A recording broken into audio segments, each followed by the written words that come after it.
You're listening to an Airwave Media Podcast.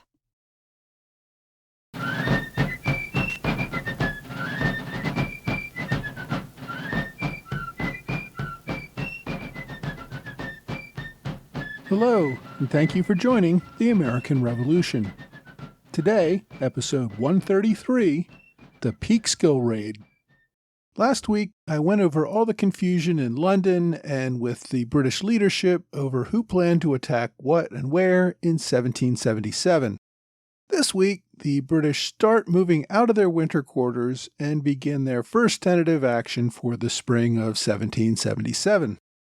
As I hope I've stressed enough times by now, British military leaders had long held that the key to victory was cutting off New England from the rest of America by taking control of the Hudson River Valley between Quebec and New York City. By the end of 1776, the British had a large army in Quebec and an even larger one in New York City. That the two armies had not created this link so far was due primarily to the heroic efforts of General Benedict Arnold. Remember, just after Lexington and Concord, Arnold scraped together an army and along with Ethan Allen captured Fort Ticonderoga, thus denying the British that important launching-off point into the Hudson Valley. Arnold then attempted to take Quebec. The Continental Army's lack of resources and a scrappy last-minute defense by Scottish immigrants in Canada prevented Arnold from taking that stronghold before British reinforcements arrived.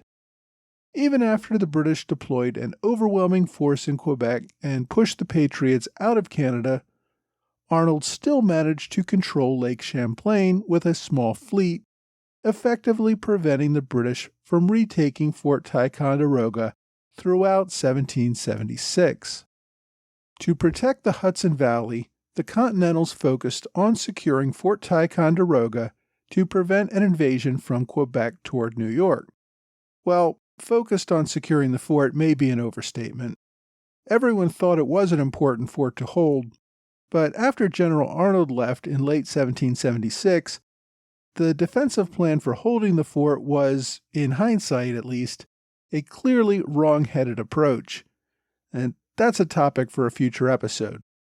For now, I'll just say that the Continentals tried to improve the fort's defenses, but did nothing like Arnold had done to prevent them from reaching the fort at all. The American intent, though, was to hold the British at Ticonderoga and prevent them from moving into the Hudson Valley from the north. On the southern end, the Continentals did little to prevent British General William Howe from continuing up the Hudson River after his victory at White Plains, New York. In part, this was because Howe was not in any hurry to move upstate in late fall, when the wilderness of upstate New York in winter would probably do more harm to his soldiers than the Continentals or the militia. Besides, General Washington had retreated back through New Jersey toward Philadelphia.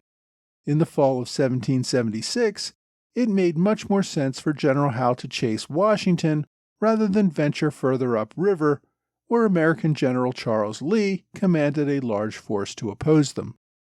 Recall that after Howe's British and Germans pushed the Continental Army out of New York City, Washington had deployed an army to the north under Lee's command, while Washington led the forces who retreated toward Pennsylvania. As Washington's army dissolved, he begged Lee to move south and join forces with him. Lee kept putting him off until the British captured Lee in December. At that point, the remainder of the Northern Army did move south to assist Washington with his counterattack that began at Trenton. As Washington fought to take back most of New Jersey over the rest of the winter, there was not much of anyone to defend the Hudson Valley. General Arnold was off sulking and contemplating resignation because Congress had promoted several junior officers over him.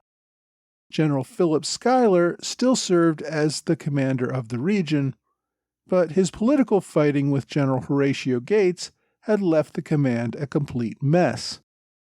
Their attention focused on Fort Ticonderoga, which the British would have to take before moving south. they really didn't focus on an attack from the south into Hudson Valley. General Howe's army controlled the land for miles surrounding New York City.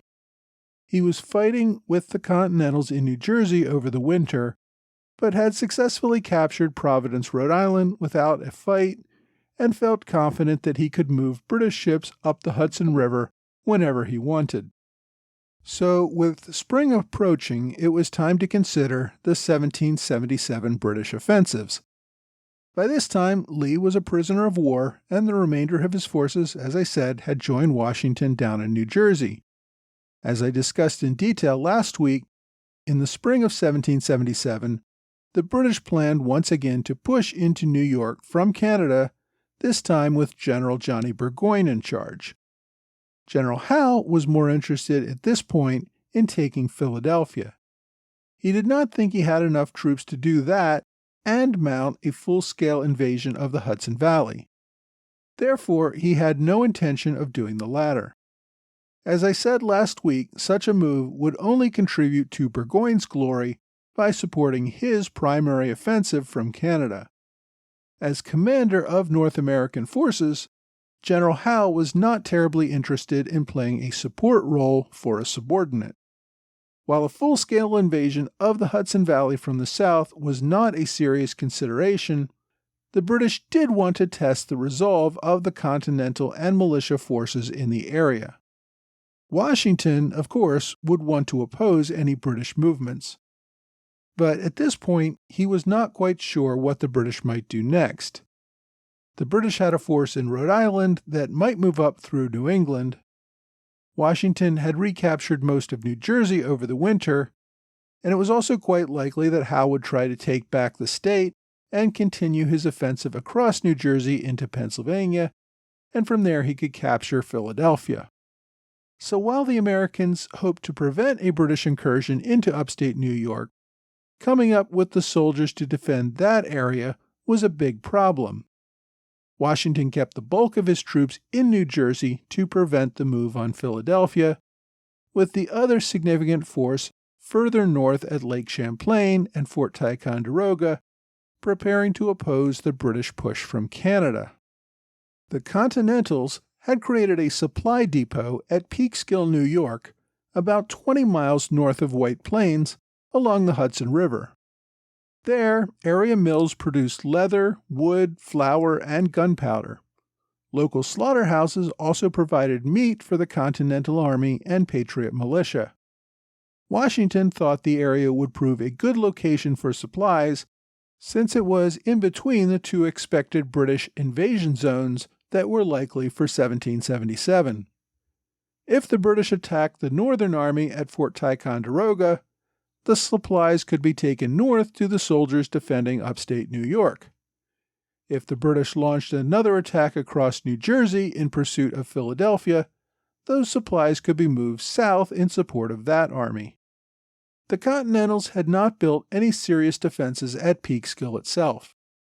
Until February 1777, General William Heath of Massachusetts had commanded from Peekskill. However, after his disappointing raid on Fort Independence, which I discussed back in episode 128, Washington had written him a rather scolding letter. Heath requested and received a leave of absence. He returned to Boston and shortly took over there after General Artemas Ward finally retired. The Peekskill command fell to General Alexander McDougall. You may recall that McDougall had been an active member of the Sons of Liberty in New York City and played a role in the pre-war battle at Golden Hill.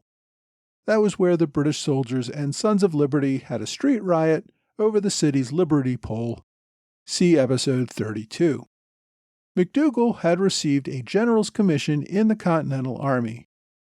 We last heard from him in episode 112, when he was serving under General Washington at the Battle of White Plains.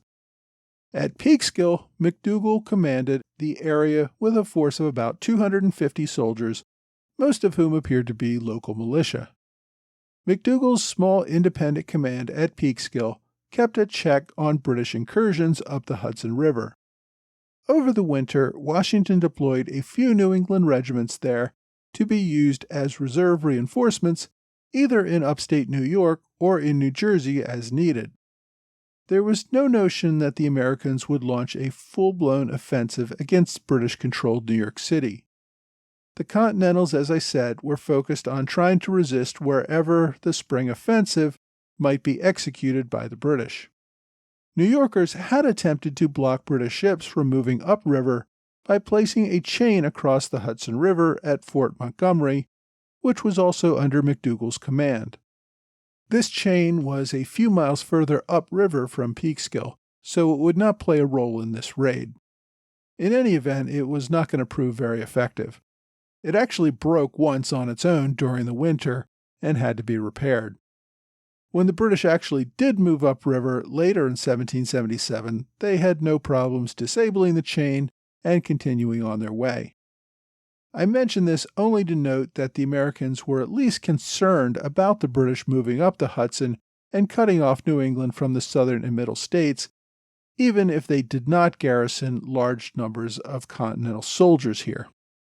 As soon as the ice melt made river travel safe again, the British did move up the Hudson River. In March, Colonel John Byrd took a fleet of 12 ships transporting over 500 soldiers upriver to Peekskill. On March 23rd, the British landed at Lentz Cove, about a mile and a half south of Peekskill. They deployed their 500 British regulars and at least 2 cannon unopposed. The British force set fire to houses near where they landed. They also used their cannon against a number of structures in the small village. The initial goal seemed to be to terrorize the local citizenry. The American general, McDougall, realized that he was outnumbered by about 2 to 1. He pulled his soldiers out of Peekskill and back to a hill known as Fort Hill behind the town. As he pulled out of town, McDougall set fire to some of his own supplies in order to deny them to the enemy. The only way he could win, though, given his numbers, would be to provoke the British into attempting a charge up a hill where the outnumbered Americans would have a better position. The British commander, Colonel Byrd, though, was not terribly interested in confronting the Continentals. His troops took control of Peekskill and continued what the Americans had started, destroying the food, supplies, and equipment left in the town. The two sides did fire on each other with their cannon, killing 1 or 2 on either side with an occasional lucky shot. But, as I said, the British were not intent on driving off the Americans. They were there to destroy the supply depot, which they did. They burned the mills, workhouses, barracks, and storage houses in and around town. They carried away some materials, but given the limited space on their ships, they destroyed most of what they found. Even though the British did not seem preparing to take the hill, the cannon fire was enough for McDougall and the Americans to retreat back another 2 miles or so to Gallows Hill, where they were out of range of the British cannon. Meanwhile, New York General George Clinton put out a call for militia in the region to muster. By the way, George Clinton was a distant cousin of British General Henry Clinton, but he was a firm patriot. He was mostly a politician who would soon become governor of New York and would eventually serve as vice president under Thomas Jefferson and James Madison. At this time, though, he was a New York militia general. It would take time to get the word out to local militia and for them to muster. In this sparsely populated region, they could not muster within hours like they were able to in New England. There were smaller numbers of soldiers ready to go a few miles upriver at Forts Montgomery and Independence. Fort Montgomery was the larger fort several miles upriver. The Continental officers at Fort Montgomery did not want to send any large numbers of men from their forts. If they took the fort garrison from the fort to Peekskill, the British could simply climb aboard their ship again, sail upriver, and capture the fort defended by only a skeleton crew. The Continentals wanted to wait for militia to arrive and occupy the fort before sending any soldiers to Peekskill. Fort Independence was closer to Peekskill, and it was not much of a fort. It had only been built a few months earlier, just north of the town. And just to avoid confusion, this is not the same Fort Independence near New York City, occupied by the British, and which General Heath had failed to capture back in episode 128. This was a totally different fort in a different place that just happened to have the same name. If I want to make things even more confusing for you, some of the primary documents refer to Fort Independence as Fort Constitution, which is also the name of about a dozen forts at least all up and down North America. This Fort Independence near Peekskill was not only closer than Fort Montgomery, it was not a terribly well-built fort that the Patriots really worried about occupying and defending. General McDougall ordered the commander, Lieutenant Colonel Marinus Willett, to leave just a handful of soldiers and bring as much as he could of the New York 3rd Regiment. Willett did not wait for any reinforcements. He set out as soon as he got the message with about 80 soldiers from his regiment, expecting more to follow later. Several hundred New York militia had heeded the call and began marching directly toward Peekskill to join the battle. However, most of them would not arrive in time to fight. The day following the British landing, the regulars deployed an advance line about a mile northeast of Peekskill to prevent the Americans from moving forward on them while they occupied the town. Colonel Willett and his militia from Fort Independence arrived that morning, joining General McDougall's men on Gallows Hill. From the hill, McDougall and Willett could observe the British plundering the area around Peekskill, burning farms and supplies. Willett noted that about 200 of the British were far enough separated from the main force that they might be attacked. He encouraged McDougall to order a strike on this separated force. McDougall agreed and sent a small group against the British left flank to distract them, while another force under the command of Colonel Willett tried to sneak up on the enemy's right flank and attack them from there. They lost the element of surprise when the inexperienced New York militia got nervous and fired on the enemy from too far away to do any damage. Their shots only alerted the British to their position and gave them more time to react. Realizing they had lost the element of surprise, Willett gave the order to fix bayonets in preparation of a charge on the British lines. Before they could charge, though, the British retreated back to their main lines, telling Colonel Byrd that the woods were full of rebel soldiers. The British lost 13 killed or wounded in the skirmish. The Americans reported 2 killed and 4 or 5 wounded. By this time it was dusk. The British could not tell whether there would be a larger attack. They remained on alert for a night attack that never came. Overnight, British Colonel Byrd prepared to withdraw his troops back to their ships. The British had destroyed the American supplies which had been their objective. Rather than wait to see if the enemy could collect more militia from the area and mount a larger attack, the British simply packed up and went home. That was probably the right decision.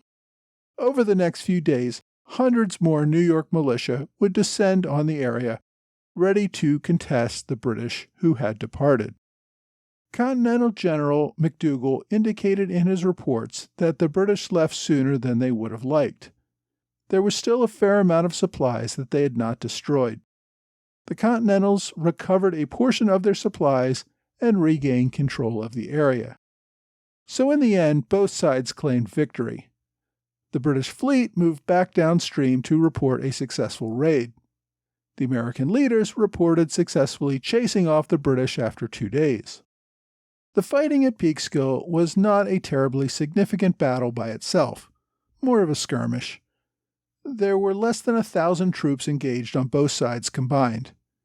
Casualties were pretty minimal, and the amount of damage to Continental supplies was annoying, but not fatal to any larger strategic plan.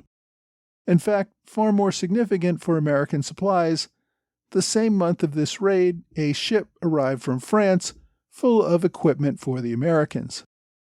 The Peekskill raid proved more of a test by the British to see the resolve of New Yorkers further upriver to challenge their movements.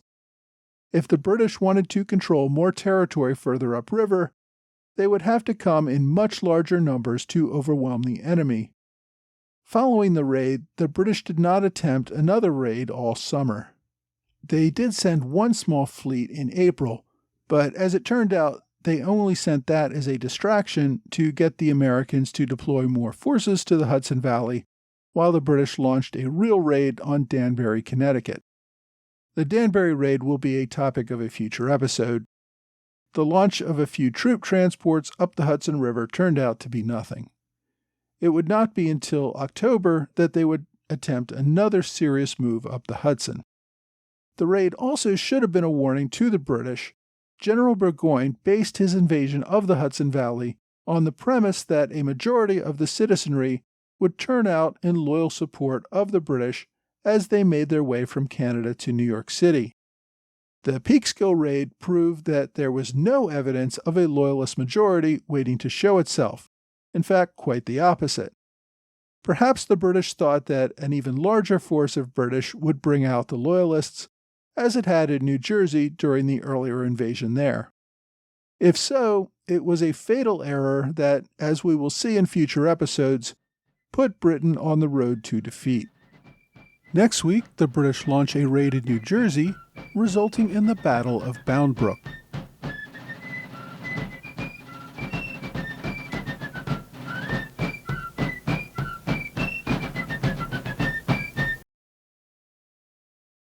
Hi, thanks for joining the American Revolution Podcast After Show. I want to say thanks to Trey Nance for joining in support of the show at the Robert Morris Circle on Patreon. This is the highest level of support that I've created for people who want to help support the show financially. I really want to keep this show free, so folks like Trey who can step up and contribute deserve all our thanks from everyone who enjoys listening to the show. I also want to remind everyone that History Camp Philadelphia is coming on May 2nd, 2020. If you have an interest in history and can make it to Philadelphia, you really should attend. It's a great event with talks from all sorts of amateur historians. I will be giving a talk on an event that has nothing to do with the Revolution at History Camp this year. It's on a local issue that I find rather fascinating. I will be talking about the Philadelphia Bible riots of 1844. I think this largely forgotten event has some interesting parallels to today. The riots were largely the result of new immigrants to the city and the local hostility toward them, and concern that their religion was incompatible with democracy and was going to destroy America as a free society. I am, of course, talking about the Irish and Catholicism. The violence of that year led to two important developments: the creation of a professional police force in Philadelphia and the birth of the parochial school system for Catholics in America. It should be a real interesting talk, and if you come to History Camp Philadelphia this year, you'll get to hear me present it live. History Camp's about all eras of history and not limited to this local area either. If you have some special interest or an interesting history story that you want to present, you're welcome to come to History Camp as a presenter. This is an event by amateurs for amateurs. You just need a passion for your topic, no academic or professional credentials required. If you would like to present, go to historycamp.org/presenting for more details. Today I talked about the British raid on Peekskill, New York. This was the beginning of the British Army's transition from winter quarters into their spring offensives in 1777. It was an opportunity to start testing the enemy and probe for weak spots. I'll be discussing a few other raids over the next few weeks as the British start testing American defenses while waiting for their commander, General Howe, to reveal his overall strategy for the 1777 fighting season. The raid itself was not part of any larger offensive, but mostly a chance for young officers to show their initiative and fighting ability with a raid on an enemy supply depot. But control of the Hudson Valley had been a long-time obsession for British war planners. The notion of cutting off New England from the rest of the continent was thought to be an important first step of crushing the heart of the rebellion. Of course, in practical terms, this never seemed realistic to me. Even if the British did secure a corridor between New York City and Quebec, those many miles of wilderness could not block travel between New England and the rest of America. If they put in place isolated outposts along the Hudson Valley to secure this area, those only would have become targets for the Continentals, much like the outpost at Trenton. The hope of British leaders was that once they had established a presence, the locals would flock to the king and provide local militia support to protect the king's interests in the region. In hindsight, this really seems hopelessly unrealistic, but that was the goal. Because the British wanted the Hudson Valley, the Americans naturally wanted to deny it to them, which is why they had a chain of forts from Fort Ticonderoga all the way down to Peekskill. I also mentioned that the Americans made several attempts to put literal chains across the Hudson River to block British ships. A chain in combination with a nearby fort to blast away at ships that would have to stop and disable the barrier before proceeding seemed like a pretty good defense. If you want to read more about the defenses of the Hudson River, then you'll want to take a look at today's book recommendation, Chaining the Hudson: Fight for the River in the American Revolution by Lincoln Diamont. As you might guess from the title, the book focuses on the lower Hudson Valley and the American defenses there during the Revolutionary War. This is a fairly short book, first published in 1989. The author, Diamont, was an amateur enthusiast of the American Revolution who spent a great deal of time in the Hudson Valley. He was a former New York ad executive who wrote on a wide variety of topics, from golf jokes to stamps to broadcast communications. But half a dozen of his books were about the American Revolution. Mr. Diamont passed away over a decade ago. For a good look at the Hudson Valley in the Revolution, check out his book, Chaining the Hudson. For my online recommendation this week, I want to recommend another history podcast. It's called History That Doesn't Suck. The host, Professor Greg Jackson, is covering all U.S. history in chronological order. He covered the American Revolution in just over a dozen episodes and is currently hip-deep in the Civil War. It's a good, interesting overview of early American history and is told in an engaging way. Recently, his podcast topped over 1 million downloads, so congratulations, Professor Jackson. If you haven't listened to it yet and are looking for more of a history podcast fix, you may want to give History That Doesn't Suck a try. Well, that's all for this week. I hope you will join me again next week for another American Revolution podcast.